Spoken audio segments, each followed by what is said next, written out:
History Spotlight, brought to you by HEC Media and the Missouri Historical Society. Hello, I'm Dr. Jody Sowell, president of the Missouri Historical Society in St. Louis, and this is History Spotlight. St. Louis has a rich history of military leaders, highlighted in the St. Louis in Service exhibition at Soldiers Memorial Military Museum, which features larger-than-life images of 20 exceptional individuals.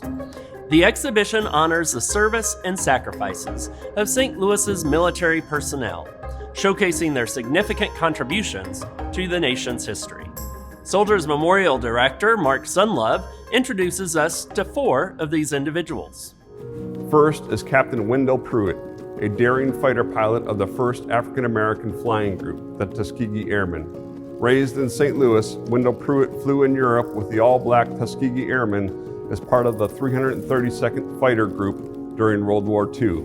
He received his pilot's license while attending Lincoln University in Jefferson City and graduated from the Tuskegee Army Flying School in December 1942. A skilled and daring pilot, Pruitt completed 70 combat missions, shot down 3 enemy planes, and helped sink a German destroyer.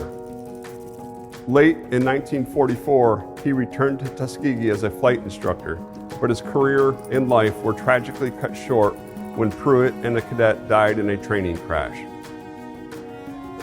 Second is Lieutenant Commander Edward Butch O'Hare. Butch O'Hare became a fighter pilot after graduating from the U.S. Naval Academy. In February 1942, O'Hare single-handedly shot down 5 Japanese bombers, threatening the aircraft carrier USS Lexington. He received the Medal of Honor for his actions. He then returned home to St. Louis, where he was honored with a parade and went on national tours selling war bonds. Following a brief stint as a pilot instructor in Hawaii, O'Hare returned to active duty in August 1943. On November 26, 1943, O'Hare led the Navy's first nighttime attack from an aircraft carrier. During the action, his plane was shot down and he was never found. 6 years later, Chicago's O'Hare International Airport was named for him, although he never lived in that city. Next is Major General Jeannie Leavitt, the first female fighter pilot of the United States Air Force. General Leavitt grew up in St. Louis, where she attended Bishop DuBourg High School.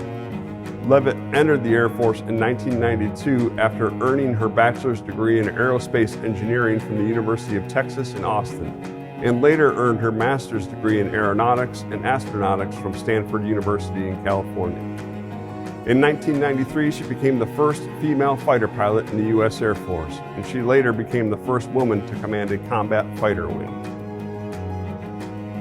Finally is General Roscoe Robinson Jr., the first African-American 4-star general in the U.S. Army. Roscoe Robinson Jr. was born in St. Louis and attended St. Louis University before transferring to the U.S. Military Academy at West Point. He graduated in 1951 and served 34 years in the U.S. Army. During the Korean War, Robinson was a platoon leader, rifle company commander, and Bronze Star recipient. He then became an instructor in the Airborne Department and went on to graduate from the U.S. Army Command and General Staff College at Fort Leavenworth, Kansas. In 1967, Robinson served as a battalion commander in Vietnam. Following his Vietnam service, Robinson became a 4-star general and ultimately retired from the Army in 1985. To learn more about remarkable St. Louis military men and women, visit St. Louis in Service at Soldiers Memorial Military Museum. To learn more about the Missouri Historical Society, visit mohistory.org.